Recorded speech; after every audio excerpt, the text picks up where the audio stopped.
Welcome back to another podcast from Predictive Fantasy Football Predictive Analytics with Rhys Tiller and our good friend Jeff Haseley. Jeff, how goes it?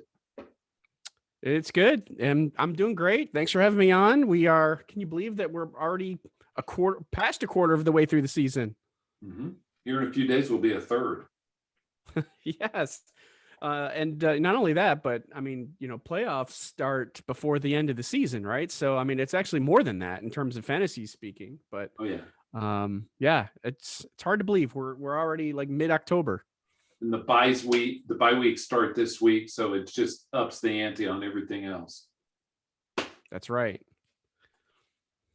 So what have been your impressions of each of the rookie quarterbacks so far? There's been 6 that have played meaningful snaps so far, and people seem to have differing opinions on them long term. Jeff? Yeah. Hey, what's your thoughts on the 6 rookie quarterbacks? Oh, I'm sorry. I was waiting for a question there. Well, you know what? I mean, it's not like it was last year, right? I mean, I think Justin Herbert was a wonderful surprise from last year, and we kind of really haven't seen that with this season. Of course, Trey Lance, in my opinion, is the guy I think that could be that type of player, but he has just so much more time and experience still to gain. And you can also say the same about Justin Fields too. And, Trevor Lawrence is dealing with the whole Jacksonville issue. So I think we were really kind of treated to a surprise and a really good season from Justin Herbert last year. I'm a little bit underwhelmed with the rookie quarterbacks this year so far, but I mean, they all can't be great years for rookie quarterbacks. I'm kind of curious what you think there, Rhys. For me, none of them are surrounded with amazing talent except for Trey Lance, and he's only played one game. Zach Wilson's best receiver is Corey Davis. Justin Fields is Allen Robinson, but he can't throw the ball to him behind his offensive line. Trevor Lawrence is DJ Chark, who's injured, now is Laviska Shenault. There's not very many good receivers that are paired with quarterbacks. And that some has to do with, I don't want to say draft position, but it does have to do with the draft position, just from bad GM moves the past couple of years and the fact that they're spending their first round pick on a quarterback instead of other positions. So let me ask you guys this, you all up on it more than I, is there any of the rookie quarterbacks on teams with above 500 records? No, the 49ers are 2-3, right? Right. New England? Right. Fields is on 3-2. New England's 2-3. They jumped to 2-3 now. Yeah. Chicago, Rhys said Chicago's 3-2, but they're still Chicago's 3-2. Fields didn't really boy, they don't seem like a 3-2 team, do they? No. And so Chicago. all I meant though is to Rhys's point, these are bad teams. Yeah, and well, I mean, that's what we see, right? The bad teams generally draft the higher picked quarterbacks, right? So they're hoping for a turnaround from these quarterbacks, and we just kind of haven't seen it yet. And like I said earlier, you're not always going to have your Justin Herberts, your Joe Burrows, right? We haven't really seen that much out of Tua as of yet this year, even though we saw him last year, right? Some. But I still link him to some of those other quarterbacks that we haven't really seen too much of yet, or at least we don't really know what their ceiling is. So Tua kind of still falls in that category for me. And 3 of the rookie quarterbacks are playing with rookie head coaches, and another one should be playing with a rookie head coach, but the Bears won't fire Matt Nagy for some unknown reason. Yeah, I mean, like you said, it's just a struggle with these teams that are in need of a quarterback, and they're struggling to probably unleash the full playbook. I'm thinking, and especially in a lot of different situations, Jacksonville, the Jets, Chicago, San Francisco. I'm sure we're not seeing the full playbook available with these quarterbacks yet. And I think it's just taking some time, and heck, we're only a couple games in, but still what we see so far, not quite exactly what we saw last year. That's for sure. So who are some of more preemptive or under the radar waiver wire pickups going into fantasy for this season this week? For this week, you know what? I'm thinking, I mean, as far as just waiver wire picks, you got to look at Kansas City's running back situation with Clyde Edwards-Helaire going to be out for a couple games. Darrell Williams comes to mind. He's someone that could be, someone that you could potentially count on in terms of fantasy speaking. Alex Collins in Seattle with Chris Carson with the neck disc, or the herniated disc in his neck injury that is like a ticking time bomb, so to speak. Apparently he can play, but he probably shouldn't play. And maybe he has pain here and there. That's a messed up situation. I mean, he could play this week, or he could not play this week and not play for another month or so. Right. So who knows what that situation is going to be like, but Alex Collins seems to be someone who could potentially, kind of fill that void. There's Khalil Herbert too in Chicago. If we're sticking with running backs here, Khalil Herbert and Damian Williams appear to be in kind of a little bit of a committee approach. We saw them have kind of equal snaps and equal carries in week 5. Williams is more of the receiving type of back, and Herbert's, kind of more of the bump and grind kind of guy.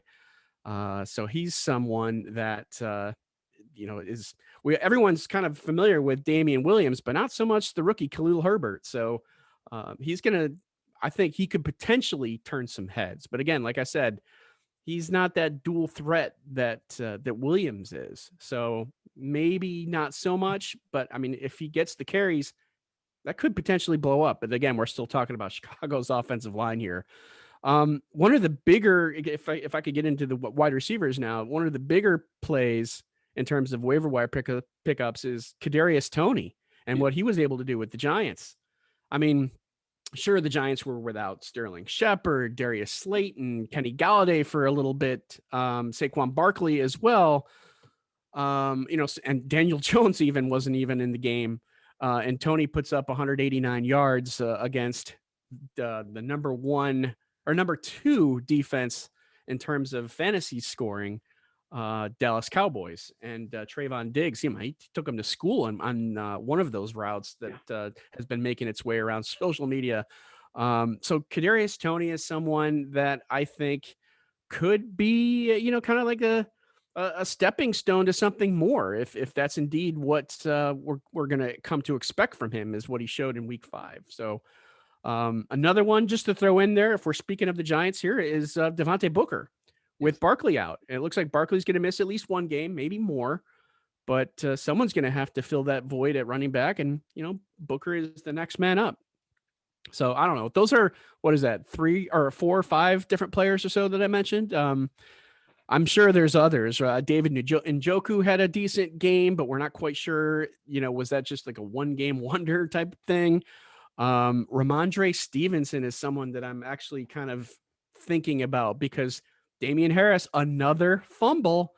I mean, we know that Bill Belichick does not like people who fumble on his team, and he keeps on giving Harris the ball. Well, pretty soon that's not going to be the case. And we saw that Stevenson finally got some snaps, finally got some carries last week. Could that be something coming through? So, wow, lots of players. Those are just some. I'll give you 3.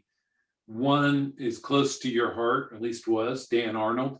Now with Jacksonville, he had 8 targets in game 2 with Jacksonville, so I really like him.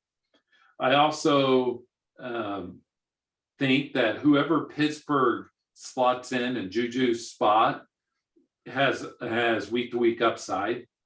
And they signed Anthony Miller. I'm not advocating Anthony Miller, but the last one is kind of a group that I would encourage anybody that's looking on their fantasy wire. Look for Judy. Jerry Judy's going to be back. Michael Thomas is going to be back. A lot of these guys are going to be back very soon. And I think in many leagues they got dropped. And so I would be looking at all those. Plus, I expect a tight end trade in the next week or so for Arizona, who lost Max Williams. I thought Max Williams was playing well. They could also potentially One more tight end. I jumped on you. Sorry. And that is Ricky Seals-Jones for the football team. If you are in a deep league, Ricky Seals-Jones, good for, like 5 and 50 or something. He's not anything great, but if you're setting on some stinker tight ends like I am in some leagues, he's better than nothing. Better than nothing. There's your tagline. Yeah, no, absolutely. I like that call. You were talking about Arizona. I was thinking if they don't find another tight end or trade for one, could they potentially go 4 wide at receiver and get Rondell Moore more involved? Yeah, I don't think so. I expect them to try to go get Jimmy Graham or somebody like that on the cheap. Yeah, the Jimmy Grahams. You go look around. Tampa has 3 tight ends. Could they part with Cameron Brate?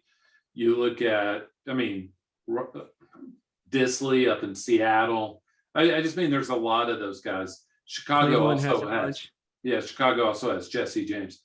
Rhys, who do you like on the free agents? Since you play more redraft than I do. Kenneth Gainwell for Philadelphia, just from Sanders has durability questions, and some are even saying that he's passed Sanders on the depth chart. Mm-hmm. I like your Damian Williams call, especially because early in the game, whenever this past game, whenever the Bears and Raiders were back and forth, it was a lot more Damian Williams, and that's the game script I'm expecting for Chicago in the next couple weeks, as they're not going to be dominating people per usual. AJ Green also has touchdown upside. And off your point on the Arizona tight ends, is it much of a coincidence that in the 2 games where Max Williams is not much of a factor, DeAndre Hopkins is? Right. Because the red zone, right? Right. Because Hopkins got his red zone touchdown after Williams went out. Yes, and against Tennessee, the Hopkins had 2 red zone touchdowns as well. Interesting. Anybody else? Yeah. Anybody else? What do you think about Andy Dalton potentially starting week 6? I forget who the Bears play. It's was the not the Chargers. Packers. I think that's the Ravens. The Packers, yeah. Could he potentially start week 6 if Justin Fields and his knee injury is not quite there, or perhaps I'm not sure if Fields is necessarily ready for what Chicago is asking him to do. I just I don't see it. He's not running the ball very well, and he's not really taking many chances. And I just wonder if Dalton would be the better choice for Chicago right now. And, eventually turn the keys over to Fields. But, Chicago also wants to try to win. And I'm not sure if Fields gives them that best chance right now. Well, what do you think? I mean, that's a toughie. That's a touchy subject, because you've got Nagy saying, "Oh, Fields is going to be our starter for the rest of the year," right? That's already been said, and then he goes and he sort of lays an egg, and now what do you do? What do you do there? The fact that he's hurt might be kind of a blessing in disguise to get Dalton back in there, but I mean, should Chicago even put Dalton back under center, or is this Fields' job and he's going to sink or swim moving forward? Should Chicago do that? Put Dalton in? Yes. Will Matt Nagy? No, because in his mind, Justin Fields is the only way for him to keep his job. And he'll still probably lose it at the end of this year. But Fields gives them the upside and the fans' hope, which has been lacking over the past 30 years or so. Plus, let's be honest here. That offense is lacking without David Montgomery in there. Yeah, you're right on, Rhys. They haven't been good for a lot of years. But my point is that offense was at its best when David Montgomery was racking up 130, 150 yards. Yes. Yeah, and you're not wrong about that. Losing a running back of his caliber definitely is going to hurt. I mean, heck, we saw it too with Carolina and Christian McCaffrey. But Chicago and their offensive line issues as well. And you throw in Justin Fields' inability to make plays. And I don't know how much of it is his talent and skill. I don't think it is. I think it's more, and I also don't think it's his lack of understanding of the plays. I think they're just poorly called. I don't know. And he's kind of forced to do what he's been given and not necessarily kind of use his own natural talent and ability to make plays. We kind of haven't seen that yet. He's still kind of he's reading from the recipe right now instead of going at it willy-nilly and using his skills to his advantage. Well, if we're talking about Justin Fields, what happens to A-Rob depending on who's starting? Exactly. Or Mooney or Cole Kmet, or you can just go down the line, right? The whole passing game. Good point. Yeah, I mean, it's Mooney and Robinson, the two big ones, right? And then Cole Kmet, and then you probably Williams is the fourth one on the team in terms of targets. I mean, the targets are there in a sense of who they're throwing to, but yeah, they're just not connecting, and we're not seeing enough of it. So if you have Allen Robinson on your team, you've got problems. I mean, that's just, plain and simple. Heck, I've got him in a couple different leagues, and I'm seeing the difficulties as well. But I'm not even sure when you can start him. I think you have to bench him until he proves otherwise.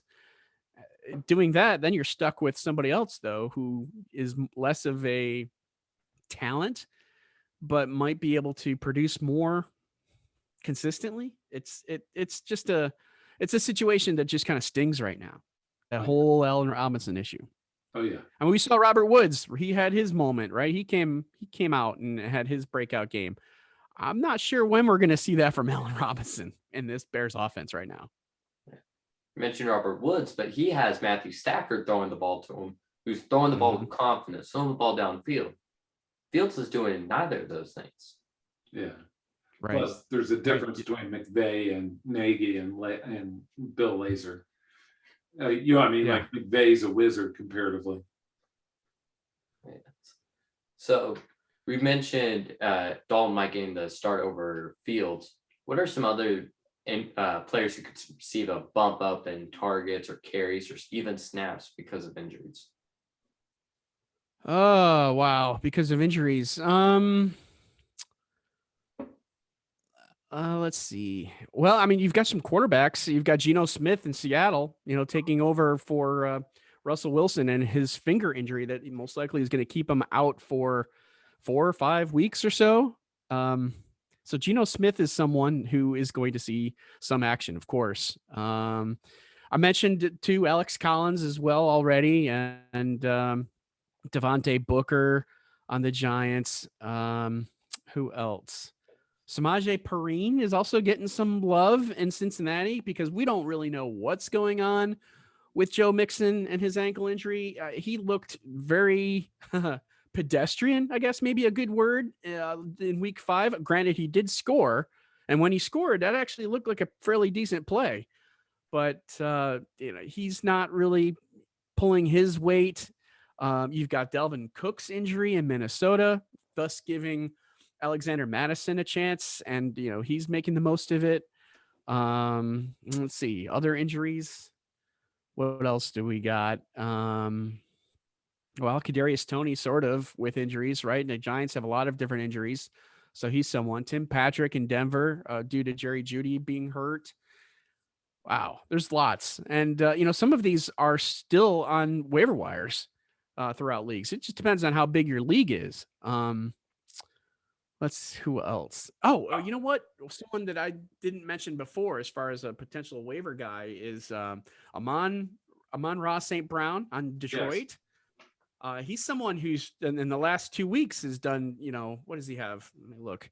He's got at least 10 catches, 13 catches, 8 targets each game in the last 2 weeks. So, I mean, he's starting to kind of move up in the Lions pecking order there. We don't really think of Lions as someone to target for, a fantasy wide receiver, but you never know. And, Jared Goff he's someone who can throw the ball in terms of volume. I mean, we saw that in the first couple games. So, I mean, there is some fantasy potential there. Yeah, but also it's because Cephas broke his collarbone. And so this week. That's right. But the other one, P-Ryan, went on the COVID list. So he may not be back for this week. Also, okay. Goddard went on the COVID list. So if Zach Ertz is available, Zach Ertz. because the Eagles are playing the Buccaneers without Devonte David, probably playing from behind. Ertz makes a decent play.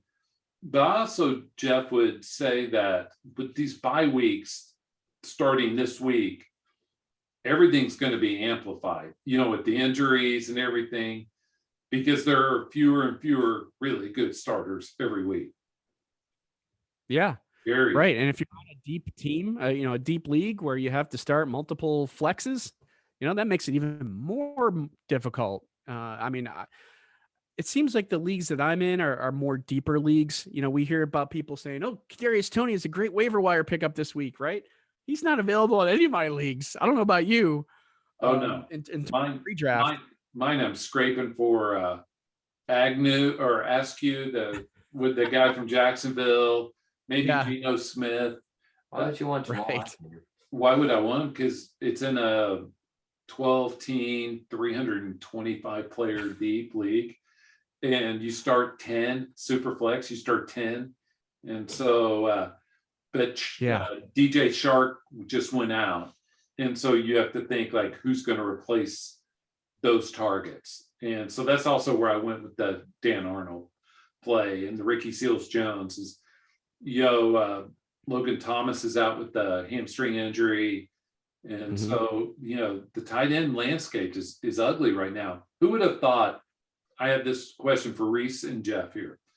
After week 1, when Darren Waller was killing it, right? Mm-hmm. He is not in the top 5 fantasy tight ends right now. Yeah, it's probably, what is it? How many scores does he have? Only 2 scores? Yeah. I think those, I don't believe he got I'm actually looking at his week or two. His numbers there. What is he? He's I got him 5th in PPR scoring, but yeah, it's tight, and he only does have those 2 scores. Yeah, I mean, things have just kind of taken a little bit of a turn there in terms of his usage. In fact, I'm going to take a look and see exactly how much he has changed. Yeah, I mean, he started off. Look, I'm looking at team target share percentage, 24%, 35% week 2, where he had 35% week 1, where he had a huge week, then 20, then 18, and then 23 in week 4 and 23 in week 5. So, I mean, he's still up there. I think he's not getting the touchdowns and the scores like some of these other tight ends ahead of him. Or 20 targets. Yeah. Right. I mean, you got Dalton Schultz ahead of him, Dawson Knox, Mark Andrews now, who had a huge game this past week, and of course, Kelsey. So, the competition is there. And Kyle Pitts sitting there right at number 6. How about that? It's a surprise to some, I think. And I'm sure a lot of people are happy with that, with Pitts, at least so far. Well, if you look at Pitts' numbers before this week, he was probably not in the top 10 tight ends. It only takes one big game. Look at Andrews. That's true. Andrews put up almost 50 PPR points last night. Yeah, if we're looking at just the first 4 weeks, Pitts is oh man, he's tight end 20. And now he moved up to tight end 6 after a strong week 5. So yeah, there's that. Just like Marquise Brown is now in the top 6 or top 7 wide receivers, all because of that huge game that he had this past week. So, jockeying for position right now is huge. And you've got, not a whole lot of points, 20, 30 points maybe, that separates top 50 from top 20. Yeah. So you easily move up, especially tight end position. I was just sorry to jump on you there, but I was going to say it's because of lack of fantasy scoring from the tight end position. There weren't that many great people for him to jump. Even at the wide receiver position, you look at all the injuries to Julio, AJ Brown, then the quarterbacks lose jump. Like if you go look at it, Sterling Shepard before he got injured he was a receiver 1. I'm just saying that you look at all those injuries, made it easier for Marquise Brown to jump so many of them. Yeah. And now that we're getting into buys plus injuries, it's going to be different. I mean, I think we're in a whole new world, and especially on an 18-week schedule for us fantasy people. Oh yeah, and the deeper the league, the more strategic your moves have to be, and your lineup decisions. Or if it's so deep and you have too many injuries, right? You might just have to play who you have. Yeah. And hope for the best. Who maybe you started David Njoku last week, not knowing that he was going to have a huge game, but you had to, and look, he took off. Guys like that. Ricky Seals-Jones had a strong game, not this past week, but the week before. It happens. It's there. It's that's what makes it so much fun. That's what makes it very strategic. So, Oh yeah, I'm with you. This is now entering into week 6. You've got your strong teams and you've got your weak teams, and there's some weak teams that are going to get stronger, and there's some strong teams that are going to get weaker. It all kind of balances out, and the strongest survive. That's kind of how the fantasy season is when you have a bunch of people that really know their stuff. And in this day and age of fantasy football, there's just so many resources out there that everyone has access to. This is why I like playing the deeper leagues, because if you don't, everyone's got an all-star team, and you have a 10-team league or whatever, and it's just not as much fun. And you get into those deeper leagues, and that's where you really get into the strategy involved, and playing a guy down in your bench that you need to start because you think he's got a good matchup because you did your homework. So yeah, we're into the thick of things here with week 6. oh yeah. So, who are your top 5 MVPs, fantasy or NFL, for the season so far? Well, I think Josh Allen's got to be up there. Kyler Murray also with the undefeated Cardinals, and all the time we look at quarterbacks on strong teams, and of course Arizona is the strongest team right now, being undefeated. I mean, you got to mention Tom Brady, right? Let's see who else. I think those are probably the 3 front runners, and quarterback usually wins this. So I would say those 3. Dak Herbert. Yeah, Justin Herbert ahead of Dak, in my opinion, I think, just because of what he's been able to do and accomplish in terms of yardage, in terms of, touchdowns. What was the stat that I had on him? What is it now? I think 18 of 20 games, I believe is what it is now, that he's played. He's had either 300 yards passing or 3 touchdowns. That's just insane to think about that. It's either 18 out of 20 or it's 18 out of 21, but either way, it's strong. It was 84% going into week 5, and he did it again. So it's got to be up there even higher now, 88% or so. So yeah, Herbert, to me, he looks great. He looks absolutely wonderful. And, the Chargers are starting to come around too. I would put it slightly ahead of Dak. Dak's had a couple lesser games. But yeah, obviously still in the conversation. So I think those are your guys: Josh Allen, Kyler Murray, Tom Brady, Justin Herbert, and Dak Prescott. Is Derrick Henry in there? Yeah. What did I see a stat on him the other day? Well, he has like 140 something carries, and nobody else has more than 94. Is that what it was? I think. Yeah, he's just a monster, and it does not seem like there's any kind of slow in him at all. You keep on thinking year after year, right? He'll probably slow down. He had a 2,000-yard season last year. He can't do it again. He's got that Adrian Peterson in him a little bit, where he's just unstoppable. And yeah, I think though Henry would have to probably have 2,000 yards again. Back-to-back years. We've never seen that. And, have, I don't know, 18, 19 touchdowns, something like that, in order for him to be in the conversation of beating a quarterback for MVP. But it's possible. He's on pace for it at least. But we've all seen very, very good paces go down the drain as the year goes on. Just one bad game. All right. You have a question, Dan? No, go ahead. Okay. What are some players that are returning from injury that you would either try to avoid or try to target? Well, I mean, Jeff, you already mentioned Michael Thomas. I think he's a big one. Chances are, though, he's probably not on the waiver wire unless there's some owner who was just like, you know what, I'm not waiting around. I got to pick up the next hottest player. But he's a big name, and just because he's a big name doesn't necessarily mean that he's going to be, coming back 100% ready to go when he returns. I would still be a little bit wary of him in his first game back, but it's going to be hard not to play him if you have him. It's just that, recovering from a high ankle sprain, especially something that involves surgery like that just might take some time and just some confidence in him to be fully back.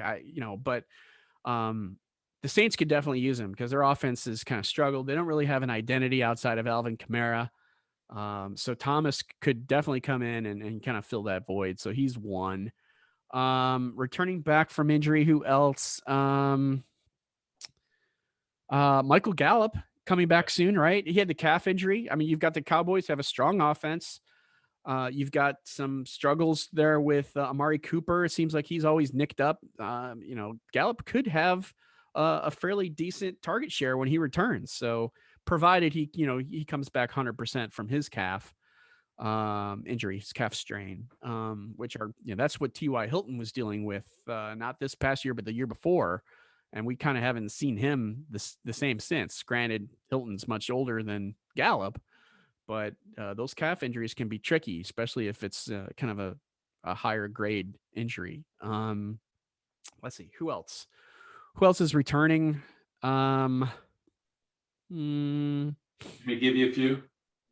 Yeah, sure. Right. One, the two quarterbacks, Tua, but Tyrod Taylor was a top fantasy quarterback before he got hurt. I mean, even the game he got hurt, he was like 11 for 12. And I mean, I think he's played well, had some bad luck. Judy's returning. Plus, I would start trying to assess the 49ers backfield, because figure out when Jeff Wilson, I think it's going to be late November, Hasty. I would just go try to find who's coming back, because I don't think Sermon's playing well. Unsure about Mitchell. Right.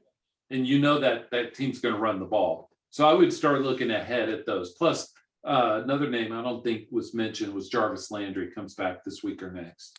And that's right, Jarvis Landry. I do expect Jarvis Landry on some waiver wires, as well as the Jeff Wilsons, Jermichael Hasty's, whomever else. And I'm a little concerned about Jerry Jeudy coming back, especially, that high ankle sprain. Those take a while to return from. I just mentioned the Michael Thomas thing. I mean, I think we're going to see him coming back like week 7, week 8. However, how effective he'll be is yet to be determined. I just feel that maybe we could be kind of in for a little bit of a down year from Jeudy as a result of his ankle injury. I think that's something that could kind of linger all year and have just enough effect where he's able to play, but not really able to provide consistent production. So Jeudy is someone that I'm a little bit concerned about. I can see that, especially with the Broncos having a big question mark at quarterback, and how the targets will distribute. Yeah. And the other one to watch is David Montgomery, not on a waiver wire, but on a trade, because he's probably got 3 or 4 more weeks left, but he would be a good target for down the stretch. Same thing with Russell Wilson. Yes. Oh, one funny tidbit, Jeff, all the Jets fans who were booing Geno Smith out the door now are cheering for him to play poorly, so it increases the draft pick that the Jets get from the Jamal Adams trade. Yeah, how about that turnaround, huh? That's interesting. It seems like the Jets are always in the running there for that last pick. What are they? Who are the winless teams? Just Jacksonville, right? Is Jacksonville the only one who hasn't won? There's also the Lions, I believe. Who's the other one? Oh, Detroit. That's right. Okay, yeah. Detroit's had some chances though, right? I mean, they've been in games. Yeah, but still, 0-5 is 0-5. Yes. Even if it does bring the grown man to tears. Yeah. Yeah, Detroit has seen that too many times.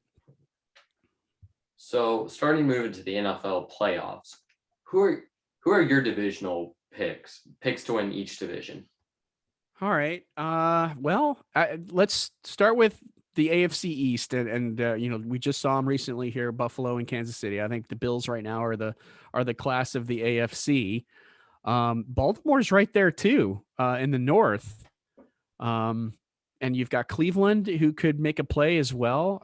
I think Baltimore and Cleveland both make the playoffs, but the winner of that division is, of course, going to get the home game. The South, what do we got? Tennessee. They're 3-2. The Colts, they're not showing enough for me. In fact, the Colts, actually it's the Colts, Texans, and Jaguars. They're all one win or less. And then Tennessee's atop the division. So they've got that under control pretty well right now. And then of course the Chargers in the West ahead of the Broncos, the Raiders, and the Chiefs in last place. Who would have thought that? But that's where we stand. And Justin Herbert's doing his job. So yeah, the way it looks right now, I kind of see that being how it might finish in terms of the division leaders, with the possibility of Cleveland overtaking Baltimore. I do like Cleveland. They've got a chance. Their ability to stop the run and run. I mean, that's a winning formula, and I think Cleveland has that. The NFC, let's see, what do we start with? The East, you've got Dallas right now is just playing really well defensively, and we know offensively they can do well. So Dallas in the East. The Packers right now are leading the way in the North with Chicago and Minnesota behind them. I don't really see any kind of fight there. It looks like the Packers might run away with that division. The NFC South, Tampa, this is Tampa's division, I think. Carolina has a chance. And, if they really kind of form that chemistry together, especially on defense, when Stephon Gilmore returns in week 7, they've got an opportunity to potentially make a playoff spot. But I mean, the NFC is, that's a loaded conference. You've got the Saints are still in it as well. Arizona in the West, they're 5-0. The Rams are 4-1. I think both of those teams will probably make the playoffs. And then the San Francisco and Seattle at 2-3, depending on how well Seattle does with Geno Smith under center.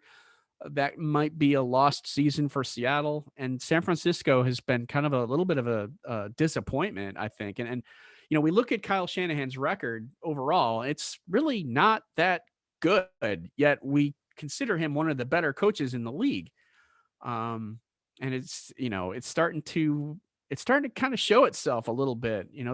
Last year they had their injuries. This year, yeah, they have injuries, but nothing huge, nothing too drastic, I don't think. And they're still not quite winning. So granted, they are in one of the harder divisions, but yeah, I mean, as far as teams who could potentially win the division that aren't in first place right now, I like Cleveland.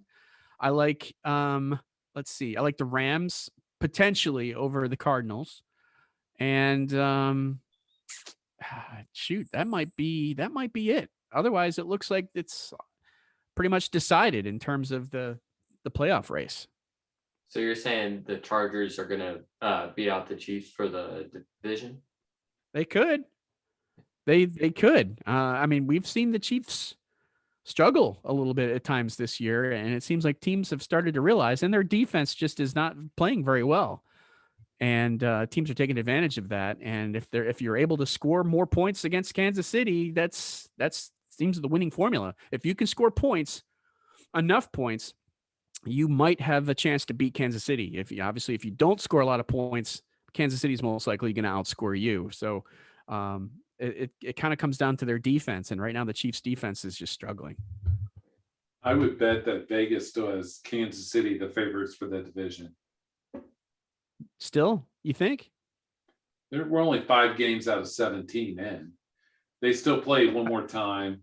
That the division, the Raiders debacle this week is a little of a misnomer, but that division's tough. And I don't know. I mean, when we talk Chargers, yes, Herbert, yes, Eckler, but Big Mike Williams is playing well. And, those Eckler and Williams have known to have injuries throughout their career. And it wouldn't take very much to derail the Chargers, is all I was getting at. Gotcha. Because and I mean, normally the Chiefs are a strong, good team. They've got 3 losses because their defense isn't that good, isn't that strong. And if that doesn't improve, I think we're going to continue to see some struggles. And they'll win the games that they should win, which is good. But if they run into a team that can put up points, they're sort of in trouble. Yeah. Go ahead, Rhys. Another point for the Chargers is the Chiefs have to play against the Packers, the Bills, and the Titans, while the Chargers get to go up against the Patriots, the Texans, and the Vikings instead. So they have a lot easier of a schedule. But the one guy, and I get all that. I'm interested to see if he can put it together, but I'm interested to see Josh Gordon with the Chiefs. He played 9 snaps the other night, looked all right. I'm interested to see if he won't be the flash of old, but they need that bigger receiver. All their guys are the midget Hall of Fame kind of guys, right? And other than especially with who's Tyreek Hill. Yeah, Tyreek got hurt. I just not hurt, but I don't think he's going to time. But there could be an opportunity there. Yeah, I just meant though I expect him to be more incorporated in, and so is what it is. Yeah. But yes. Any other questions, Rhys? How do you see your Panthers playing out for the rest of the season? Phew. I don't know. I think we saw probably, they had a bad loss last week where they were winning most of the game. Every game that they've played so far this year, they've had the lead. They just let it go. They had that blocked punt at the end, which just killed their chances. And they couldn't stop Philadelphia when they needed to, and it came back to haunt them. I think there were some questionable coaching decisions in that game. I think Darnold had just a poor game. He had some bad decisions. He forced some passes that he shouldn't have and didn't go through his progressions like he needed to. And I think a lot of that had to do with the pressure that was on him and the offensive line not being able to pull their weight in terms of keeping Darnold in the pocket and strong. So,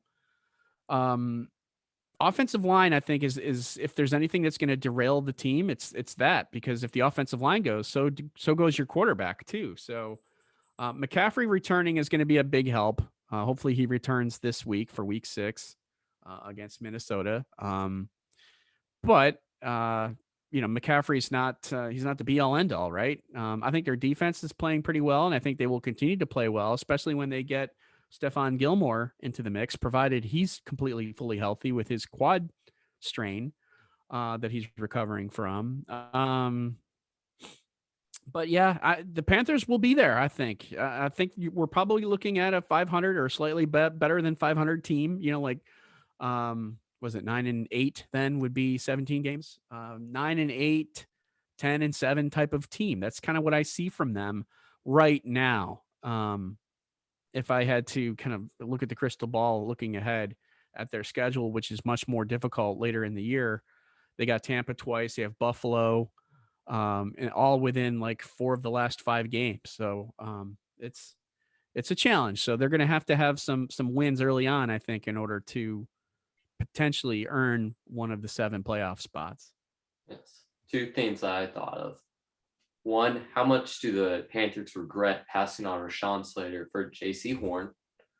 And 2, the 3 games the Panthers have won, they've been up against teams with lackluster pass rush.